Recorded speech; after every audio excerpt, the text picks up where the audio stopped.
पर्यटन स्थल या फिर धर्म स्थल, शिखर जी या फिर मरांगुर, न जाने क्यों पारसनाथ पर्वत से विवाद खत्म होने का नाम ही नहीं ले रहा है। क्या कारण है इस विवाद का?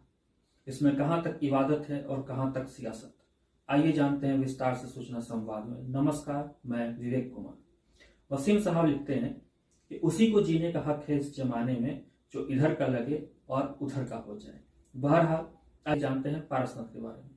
चलते हैं भारत की राजधानी दिल्ली से लगभग 1200 किलोमीटर दूर झारखंड राज्य के गिरिडीह जिले में। यहाँ पर अवस्थित है पारसनाथ वन्यजीव अभ्यारण्य। इसी वन्यजीव अभ्यारण्य के मध्य में एक मनोहारी छटा के बीच में स्थित है पारसनाथ पर्वत, जो पर्वत नहीं लोगों की आस्था और विश्वास भी है। छोटा नागपुर पठार के पश्चिमी भाग पर अवस्थित यह पहाड़ी श्रृंखला की सबसे ऊंची चोटी, जिसकी ऊंचाई लगभग 1365 मीटर है, इसे जैन धर्म के अनुयायी शिखर जी कहते हैं।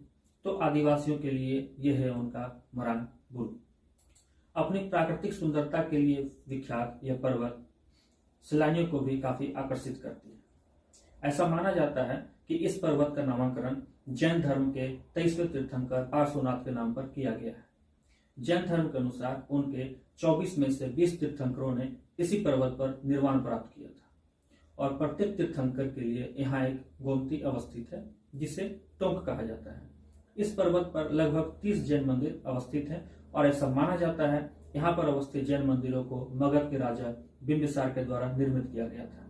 कुछ मंदिरों के 2000 वर्षों से भी अधिक पुराने होने के प्रमाण मिले हैं। आखिर जो जैन समुदाय और आदिवासी समुदाय शांति के अग्रदूत माने जाते हैं और आज तक इस स्थल को साझा करते आए हैं, आखिर क्या बात हुई जो इन दोनों के बीच में विवाद उत्पन्न हो गया है? 16 अक्टूबर 2018 को झारखंड सरकार ने यहाँ पर पर्यटन की अपार संभावनाओं को देखते हुए यहाँ पर एक इको टूरिज्म क्षेत्र विकसित करने का निर्णय लिया, और इसके लिए उन्होंने अधिसूचना जारी की। चूंकि यह पर्वत अभ्यारण्य के क्षेत्र में आता है और यह एक संरक्षित क्षेत्र है, इसलिए इसके लिए केंद्र सरकार का अनुमोदन भी आवश्यक था। केंद्र सरकार ने इसे अनुमोदित करते हुए इको टूरिज्म क्षेत्र के रूप में विकसित करने का निर्णय लिया, जिसका विरोध जैन धर्म के अनुयायी लगातार करते आ रहे हैं, और कारणवश उन्होंने पिछले दिनों भारत के विभिन्न शहरों में उग्र आंदोलन किया, जिसके पश्चात भारत सरकार के साथ साथ झारखंड सरकार भी इस पर सोचने के लिए विवश हुई और उन्होंने अपने अध्यादेश को वापस लिया। इसके साथ ही उन्होंने उनकी कुछ मांगों को भी माना। जैन समाज के प्रमुख मांगे थी पारसनाथ पर्वत तथा उसके तलहटी में बसे मधुबन को अयोध्या, मथुरा, काशी विश्वनाथ, वैष्णो देवी आदि धर्मनगरों की तरह विकसित किया जाए, एवं इसके 5 किलोमीटर के दायरे में आने वाले सभी क्षेत्रों को नशा मुक्त क्षेत्र और मांसाहार और शराब पर प्रतिबंध लगाया जाए। प्रबंधन योजना में वर्णित इको टूरिज्म जोन के स्थान पर पवित्रतम शिखर जी को धार्मिक व आध्यात्मिक केंद्र के रूप में पुनः स्थापित किया जाए। जैन धार्मिक परंपरा और रीति रिवाज के अनुसार ही पर्वतराज पर भ्रमण की व्यवस्था सुनिश्चित की जाए। सभी प्रकार की प्रबंधन समितियों में जैन समाज का भी प्रतिनिधित्व हो और अभ्यारण्य के विकास और संचालन में भी जैन समाज का प्रतिनिधित्व हो। सबसे ज्यादा विवाद इन्हीं सब मांगों के बाद उत्पन्न हुआ, जिसका विरोध आदिवासी समुदाय कर रहे हैं, क्योंकि उन्हें लग रहा है कि सरकार इस पर्वत को एक समुदाय के हवाले कर रही है जिस पर आदिवासियों का सालों से अधिकार रहा है। आदिवासी लोग इसे मरांग गुरु यानी कि पहाड़ का देवता मानते हैं और सालों से इसकी पूजा करते आए हैं।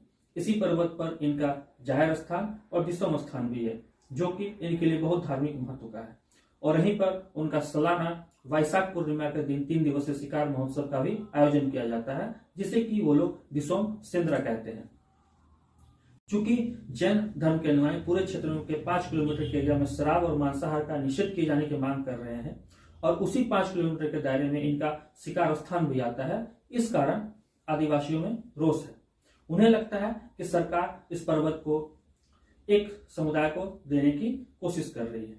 आदिवासियों के अनुसार पारसनाथ का मामला पहले भी प्रिवी काउंसिल में ब्रिटिश काल के समय गया था। वहां पर आदिवासियों को शिकार का अधिकार मिला था और पूजा पाठ का भी अधिकार उनको वहां पर मिला था। वहां पर जैन धर्मावलंबी हार गए थे और उनके पास इससे संबंधित दस्तावेज भी उपलब्ध हैं, और वह चाहते हैं कि पारसनाथ पहाड़ी को मरांग गुरु के रूप में नोटिफाई किया जाए। जैन समाज के साथ आदिवासी समुदाय को भी उनके आस्था के मुताबिक पूजा करने का अधिकार मिले, और यह पहाड़ आदिवासी समाज का है, इसे किसी एक समाज को नहीं दिया जाए। यहाँ जानने वाली बात यह है कि 1956 के एक गजट में इस पहाड़ को मरांग बुरु के नाम से ही नोटिफाई किया गया है। इसी सब बातों को लेकर आदिवासी संगठनों के 52 समूहों ने मिलकर झारखंड बचाओ मोर्चा का निर्माण किया है, जिसमें मुख्य रूप से अंतर्राष्ट्रीय संथाल परिषद, राजी पहाड़ा सरना प्रार्थना सभा, आदिवासी सिंगल अभियान और केंद्रीय सरना समिति है। आने वाले दिनों में आदिवासी संगठनों ने अनेक आंदोलन करने की योजना बनाई है, जिसका शुरुआत झारखंड बंद का आह्वान किया गया है। देखते हैं ये विवाद कब थमता है और क्या होगा सरकार का अगला कदम, बताएंगे आपको जैसे ही कोई सूचना आती है। तब तक के लिए आज्ञा चाहेंगे। धन्यवाद।